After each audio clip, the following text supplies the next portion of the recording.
Ассаламу алейкум ва рахматулла баракат. Құрметті жамағат, міне шұғыл түрде сіздерге видеомен қосылып отырмын. Жеткізе кетейін деген ақпаратым.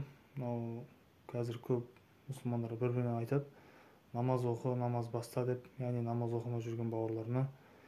Соларға қосымша айта кетерім. Жалпы жалғыз өзің намаз оқу шамалы қиындық туғызуы мүмкін. Қай кезде мысалы құптан намазын кеш оқитын болсаң, жалғыз өзіңе нәпсіңе қиын түседі да, одан да барып ұйықтай салайын деген сияқты.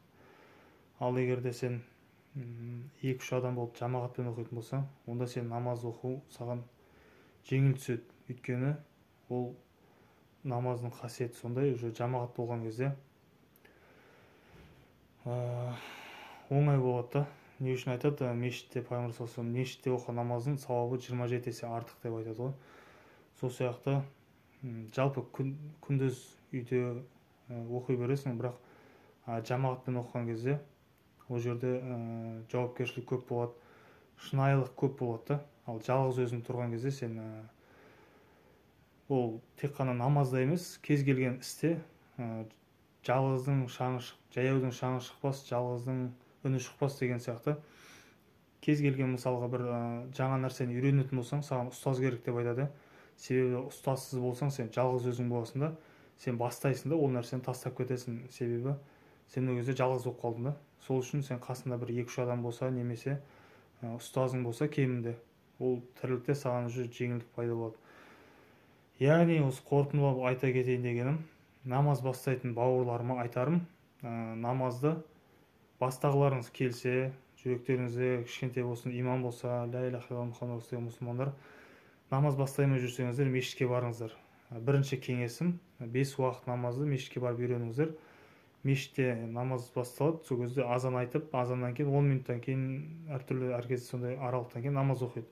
Сол жамағат намаздарына барып, бірінші тәжірибе жасап көріңіздер. Яғни сол намазды жаттаңыздар. Мешітке барып, ұстаздардан сұрап, не жаттаймын, қалай жаттаймын деп, күніне бір жарты сағаттан барып жүргеннің өзінде сіз иншалла бір 3-4 күннің ішінде намаздың қажетті дұғаларын жаттап алуға болады. Кейбір видеолар бар, тіпті 4 сөзбен де намаз оқуға болады деп айтады. Онымен ғылыми, яғни нақты жауабын білмеймін, өкімін. Бірақ субханалла, альхамдулилля, ля иляха илlalлах, аллаху акбар, осы 4 нәрсемен де намаз оқуға болады деп айтады. Яғни бұл жеңілдік та намаз бастауға. Сол үшін мешітке барып бастап көріңіздер біріншіден. Одан кейін айта кетерім, намазды өз уақытында оқу керек. Мысалға, құптан намазы білеміз, түнгі уақытта оқыса да болады, бірақ дегенмен де қазір жаз уақытында 11-де оқу керек болса, сол уақыттан кешіктірмей бірінші намазды оқуға тырысыңыздар. Басқа тірліктерді жинастыруға тырысып, мешітке барып уақытында оқуға тырыссаңыздар, ол сіздерге оңай болады. Ал егер мысалы кеш оқитын болсаңыздар, уже сіздің нәпсіңізге қиын түседі. Енді бірақ оны жеңу керек мұсылман болған соң, бірақ сіздер бірінші сол қиындыққа жетпес бұрын қиындықты айналып өтетін жеңіл жолды іздестіріңіздер, өздеріңізге жақсы болады. Ал құрметті бауырлар, осы намаз бастайын деп жүрген бауырларыма жеткізейін дегенім осы еді. Құдай қаласа тағы да видеолар шығады. Қолдап қойыңыздар. Ұзақ сөйлесем айып етпеңіздер. Ассаламу алейкум ва рахматуллахи ва баракатух.